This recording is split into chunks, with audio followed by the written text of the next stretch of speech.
Hello friends, welcome to my YouTube channel GS exam solution. दोस्तों, आज की इस वीडियो में हम उत्तर प्रदेश पुलिस कांस्टेबल 2023 के लिए सामान्य ज्ञान के सेट नंबर 12 को देखेंगे। इसका फ्री में आपको पीडीएफ चाहिए तो ये हमारा व्हाट्सअप नंबर है, इस पर आप हाई लिख के और अपना नाम लिख देंगे तो आपको ग्रुप के साथ आपको पीडीएफ फ्री में दे दी जाएगी। ठीक है, और सभी बैच जो है आपको फ्री में दी जाएगी, सभी क्लास आपको फ्री में दी जाएगी।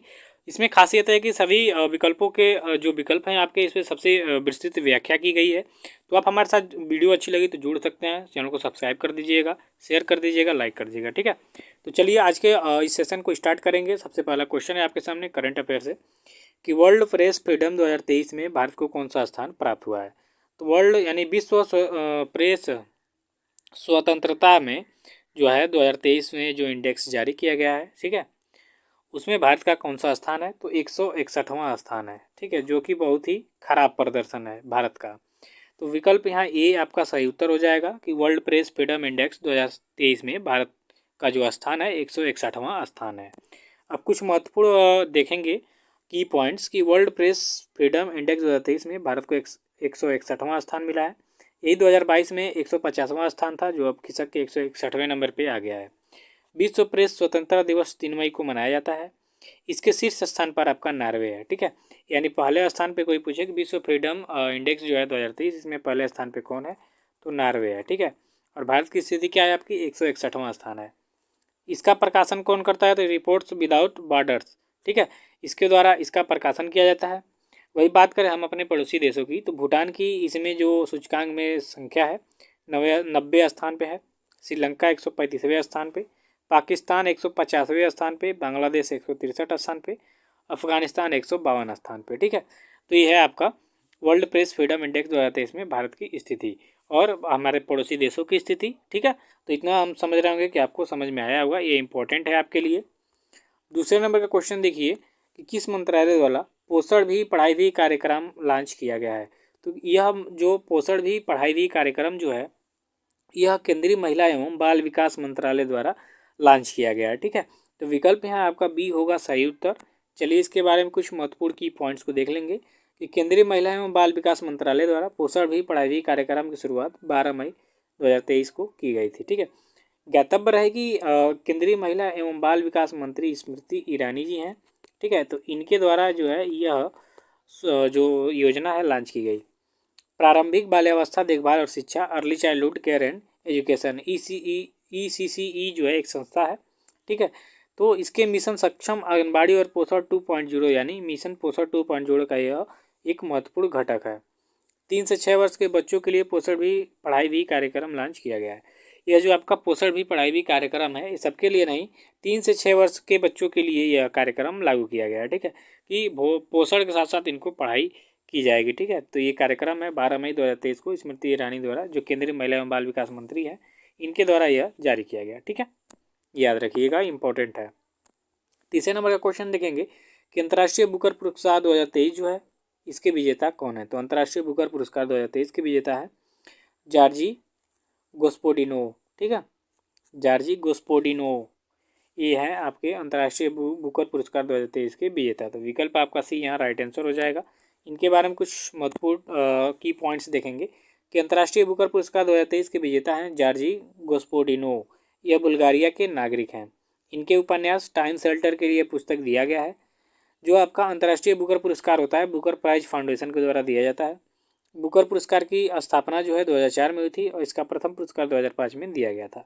और यह देश यूनाइटेड किंगडम, जो यह पुरस्कार है यूनाइटेड किंगडम द्वारा दिया जाता है। ठीक है, तो इसकी स्थापना यहीं पे हुई है और यहीं से दिया जाता है। तो ये रहा आपका आपके मैन बुकर पुरस्कार 2023 से संबंधित, अंतर्राष्ट्रीय बुकर पुरस्कार 2023 से संबंधित कुछ की पॉइंट्स, ये भी इंपॉर्टेंट है आपके लिए।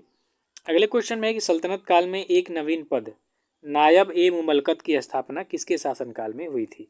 यह जो सल्तनत काल में था पद नायब ए मुमलकत, इसकी स्थापना हुई थी बहराम शाह द्वारा। ठीक है, यह गुलाम वंश का एक राजा था, एक सम्राट था। ठीक है, तो बहराम शाह के शासनकाल में ही नायब ए मुमलकत की स्थापना हुई थी। अब समझेंगे कि नायब ए मुमलकत करता क्या था, है क्या। ठीक है, विकल्प इसका डी राइट आंसर होगा। और की पॉइंट्स देखेंगे तो बहराम शाह जो 1240 से 42 तक गद्दी पे रहा था गुलाम वंश के अंतर्गत के समय, अपनी सत्ता को सुरक्षित करने के लिए तुर्क अधिकारियों ने एक नवीन पद नायब ए मुमलकत की स्थापना की, जो संपूर्ण अधिकारियों का स्वामी था। देखिए जो गुलाम वंश में तुर्क अधिकारी होते थे जिनसे सत्ता चलाई जाती थी, इनको डर था कि भाई जो नए नए सुल्तान आ रहे हैं हमारी सत्ता को कभी भी ख़त्म कर सकते हैं, ठीक है, हमारे पद को। तो इसलिए इन्होंने एक पद बनाया नायब ए मुमलकत। तो इसकी स्थापना करने के बाद इनका जो कद था और भी बड़ा हो गया था। बादशाह को सलाह मशवरा देने के लिए इनकी ज़रूरत पड़ती ही थी। साथ में बादशाह डायरेक्ट इन लोगों को हटा नहीं सकते थे, ठीक है। और नायब ए मुमलकत जो होता था इन सभी अधिकारियों का स्वामी होता था। यह एक पद संरक्षक के समान था। देखिए मैंने अभी ऊपर बताया कि संरक्षक यानी उनको डर था कि हमारा पद कहीं चला ना जाए, नए नए बादशाह बदल रहे हैं हमेशा, तो इसलिए इन्होंने इसकी स्थापना की थी। तो यह पद जो है संरक्षक के समान था। सल्तनत काल के में प्रथम वंश गुलाम वंश था, जिसकी स्थापना 1206 में कुतुबुद्दीन ऐबक ने किया था।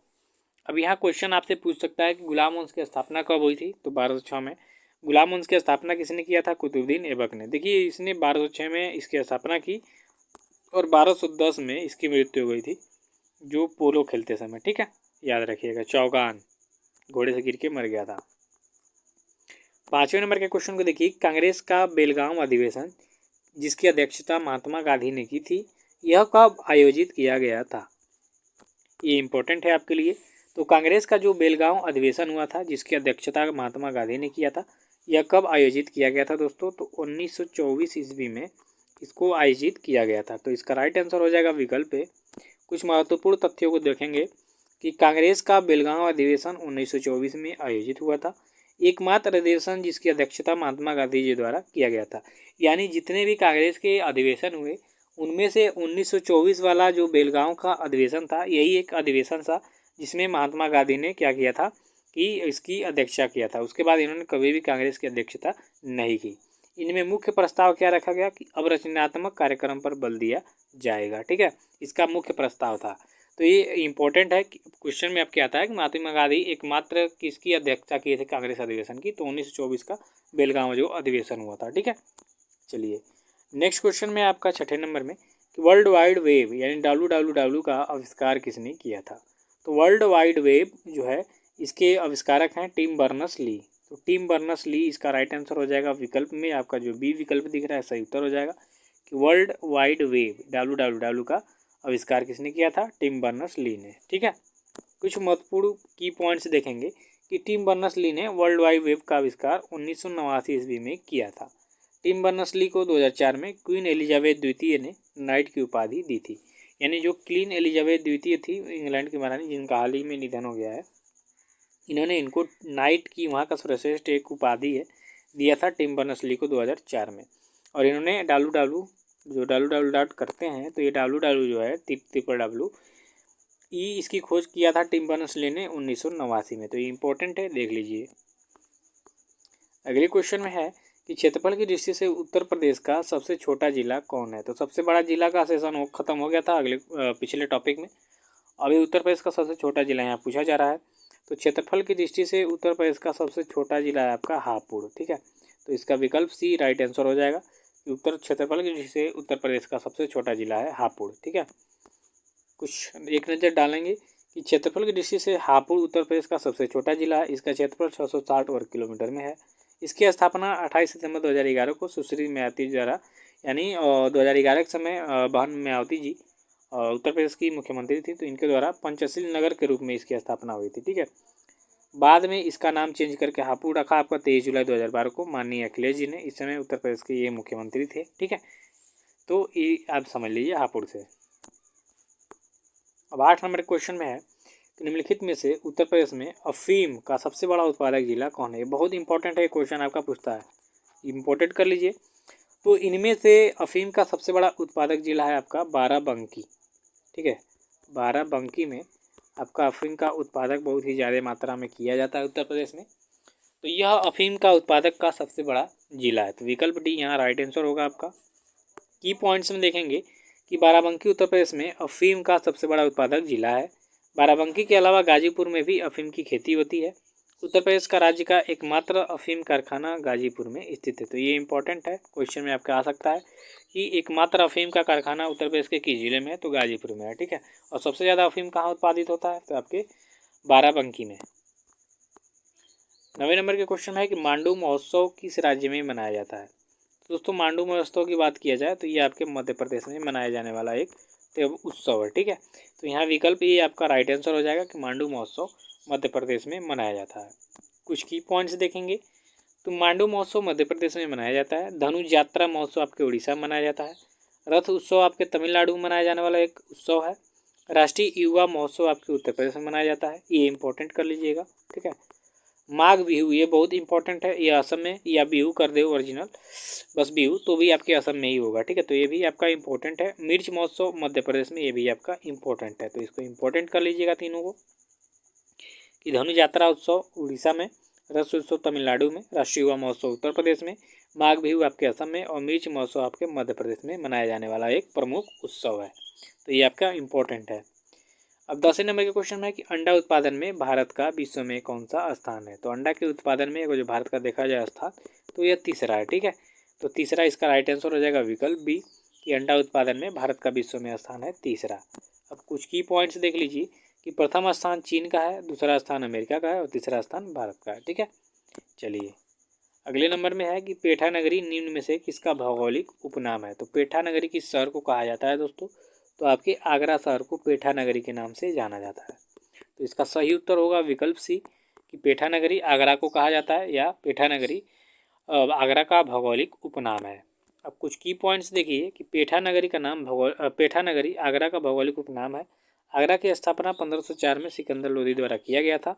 आगरा शहर जो है यमुना नदी के तट पर स्थित है और इसी यमुना नदी के तट पर ही आगरा में ताजमहल भी स्थित है। ठीक है, याद रखिएगा।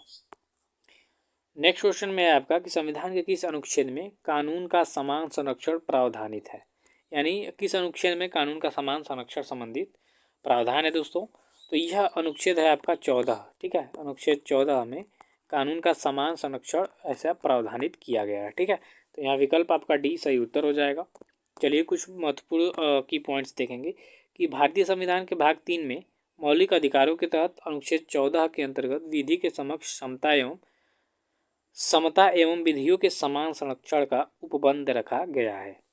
ठीक है, चलिए 13 नंबर के क्वेश्चन में कि सर्वाधिक संख्या में स्थलबद्ध देश किस महाद्वीप में स्थित है। तो स्थलबद्ध देश अभी आपको मैं बताऊंगा कि किसे कहा जाता है। तो सर्वाधिक संख्या में स्थलबद्ध देशों की जो संख्या है वो आपके अफ्रीका महाद्वीप में ज़्यादा है। ठीक है, तो यहाँ अफ्रीका राइट आंसर हो जाएगा। विकल्प आपका जो ये दिख रहा है ये। ठीक है, अब देखिए स्थलबद्ध देश किसे कहते हैं।